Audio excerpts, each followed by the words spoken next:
أنا الأم.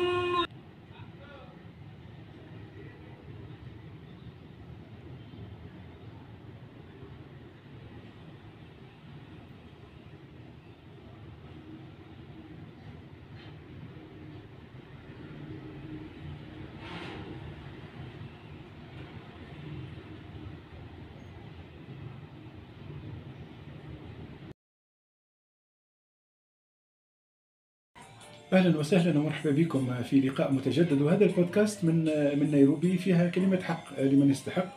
والشخصية اللي لفتت الانتباه برحيلها بغيابها هذه الأيام زياد الرحباني، الموسيقار أو الموسيقي والملحن والكاتب والمؤلف المسرحي وابن الفنان الكبيرة فيروز. طبعا رحل زياد الرحباني بعد صراع مع المرض عن عمر تقريبا 69 سنة.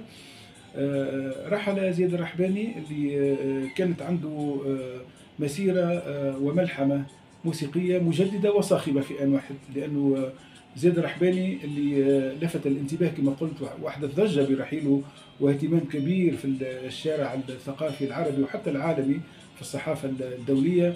الفنان هذا هو ركن أساسي في مسيرة وتجربة فيروز، وأيضا في الفن والموسيقى العربية الحديثة، لأنه كان مجدد وكان مختلف، وكان عنده نوع من النبوغ المبكر، لأنه كان منذ نعومة الأظافر متاعه كانت عنده بوادر موسيقية في التأليف وفي التلحين، بدليل أنه في عمر تقريبا 14 سنة لحن سألوني الناس اللي كتبها منصور عن أخيه عاصي زوج فيروز لما كان على فراش المرض في العناية المركزة سنة 73.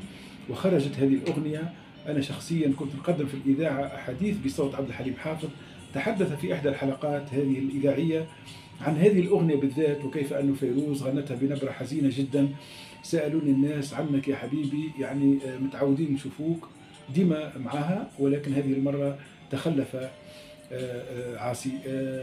طبعا في الجولة القصيرة هذه مع التحية لزياد الرحباني ما ننساش اللي مانيش أنا المؤهل باش نتحدث عليه، أكثر من مختصين غادرنا وتلك مشيئة الله قبل أسابيع قليلة. وليد التليلي عاشق فيروز، وليد التليلي طبعا على خط الإذاعة التونسية، لأنه الإذاعة الوطنية في السبعينات كانت تخصص حيز في الصباح تربينا على صوت فيروز.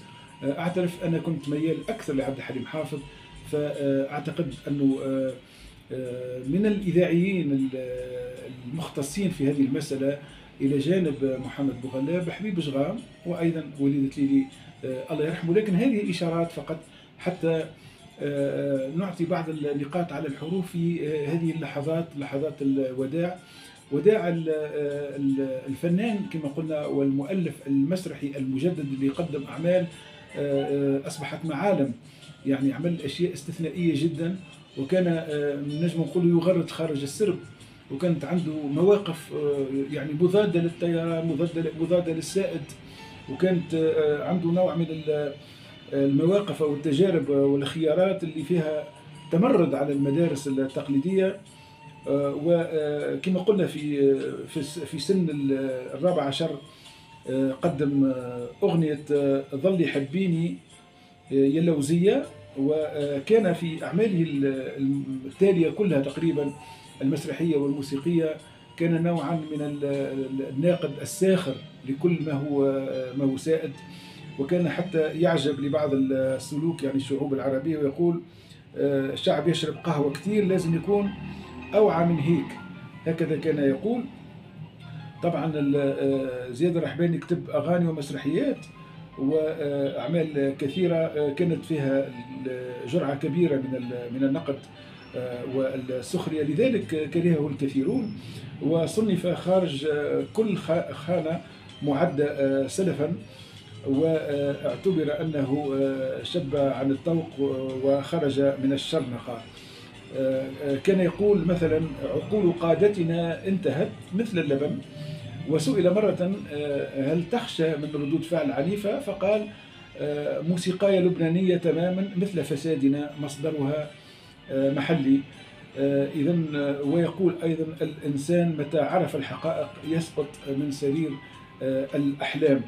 إذن زياد الرحباني كسر جميع القواعد وشق طريق استلهم منه عدد كبير من الفنانين، بمن فيهم يعني فنانة لبنانية أمريكية ومغنية وهي ترثيه ميساء قرعة، وعدد كبير الحقيقة من الفنانين والإعلاميين والنقاد خصوا له تدوينات ومقالات عديدة ومطولة، وأشار الكثير منهم إلى الإضافات اللي قدمها زياد الرحباني والآثار متاعه والميزة متاعه اللي هي كما قلنا فيها الكثير من النقد، من الجرأة، من السخرية، وحتى من الفكاهة.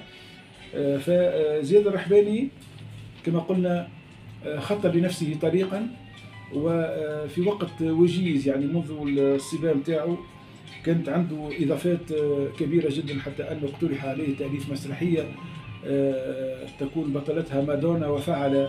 وإذا احنا مش منجموش نعدوا كل محطات ومراحل تجربة ومسيرة زياد الرحباني.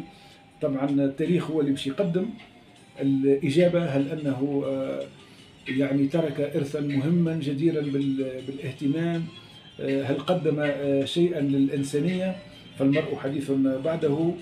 ولكن يعني كل المهتمين بالشأن الفني والثقافي يعتبرون أن رحيل زياد الرحباني هو كارثة، أو هو نكبة، هو خسارة كبيرة، وربما أكثر شخص وأهم إنسان يمكن أن ينتاب الحزن العميق لرحيله هي فيروز. ربما نتوقع أن السيدة فيروز في عمر 91 سنة وهي تودع وليدها ربما تنتظر نفس السؤال، وربما تردد في داخلها: سألوني الناس.